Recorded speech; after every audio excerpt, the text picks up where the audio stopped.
Hi everyone, Tiffany here from PCMD.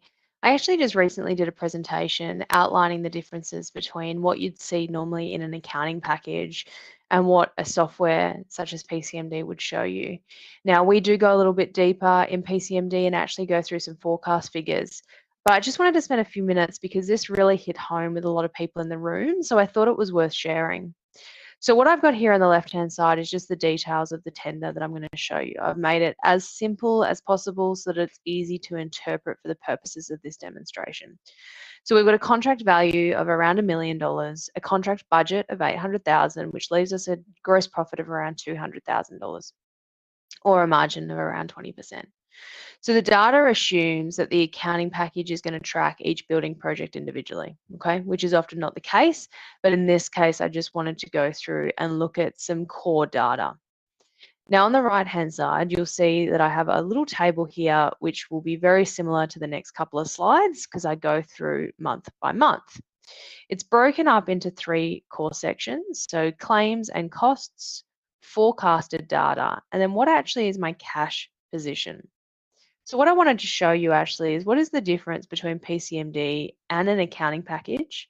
When is this going to portray and what is it going to look like? You'll also notice some text is in an orangey, burnt orange color. That indicates that it's probably unique to PCMD and not all software packages or job management databases will give you this data, okay? But it will certainly mostly give you committed costs and potentially cash position. So let's look at month one. So we've issued a claim of $250,000 to the client. That's very clear in both your PCMD package and your accounting package, Xero, MyOb, QuickBooks, whatever it is that you're using. We've raised the claim and that has pushed that data over to the accounting package. But then I have committed costs, and committed costs refer to anything where I have an order that I haven't yet received a supplier invoice for. So I've got $118 of committed costs already on this project. Now the accounting package isn't going to see that yet. The accounting package will only see that at such time that I actually receive a supplier invoice, and it therefore pushes that number over to the P&L. So far, because I'm in month one, I don't have any actual costs indicating the suppliers haven't yet supplied me any details. Now, next lot of data is forecast. Now, you'll see on the left-hand side, we said that the contract budget from the estimator's perspective was going to be $800,000. But with the forecasting functionality within PCMD, I can actually see here that my project manager at the very commencement of the project has indicated it's going to cost me an extra $29,900 to deliver this project at the contract value of $1 million. So just already, I'm already short $30,000 on this project, which has put my forecast margin from 20% down to 17%. I have a project cash position now of $131,000, while my accounting package is still showing that I'm at $250,000. So some details down the bottom is that the project manager has adjusted the contract budget. The accounting package is completely unknown to this. The gross profit and the margin is worse than budgeted. Again, the accounting package is unaware of this. And that orders have been raised with the value of $118,000. So there's a lot of unknowns. So if we dive into what month 2 and month 3 might look like, we now have total claims in month 2 of around 550, which is very obvious in the accounting package.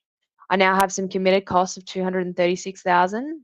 Again, the accounting package in this instance has no idea of that. I have received some supplier invoices and we have paid some labour in terms of labourers and for timesheets and wages. And so my actual costs are 164,000, which the accounting package has seen. My forecasts have remained as per month 1. My actual project cash position is 150 grand or just shy. The accounting package is actually looking far more favourable. In month 3, again, my claims have increased. My committed costs are sitting at 203. My actual costs are obvious in both, but my forecast budget has actually gotten worse. All right, so now that we're through 3 months through the project, we've actually indicated that, hey, we're actually going to spend almost another $30,000 on this project, which means I'm at a forecast loss of around $55,000 overall on this project. And so instead of potentially hitting 200K gross profit, I'm now going to be sitting at around 145. Now, one of the most obvious things on this screen is that my project cash position in this instance, from PCMD's perspective, is negative $7,500.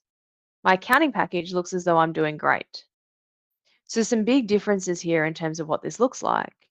Now, if I was reliant solely on just one project, this would put me in quite a pickle. Now, there are absolutely great accountants that take things like committed costs and make sure that that's in your WIP report. And there's the ways that you can absolutely account for some of this, but it's not easy and it doesn't push over automatically like your claim or your actual costs would. It also does not at all take into account any forecasts. So if we look at again, what are the accounting package unknowns in months 2 and month 3, we've got an additional $25,000 of costs that have been forecast. The forecast gross profit and margin is worse than budgeted again, even more so than month 1. And milestone 3 has a negative cash position when committed costs are considered. So let's round this up with months 4 and months 5. So we've claimed the entire amount by month 4. We have some committed costs left. Our actual costs are sitting right, and our forecasts are sitting as per they were in month 3. My project cash position luckily is now positive because I've claimed the remainder, but it is very different to what the accounting package states.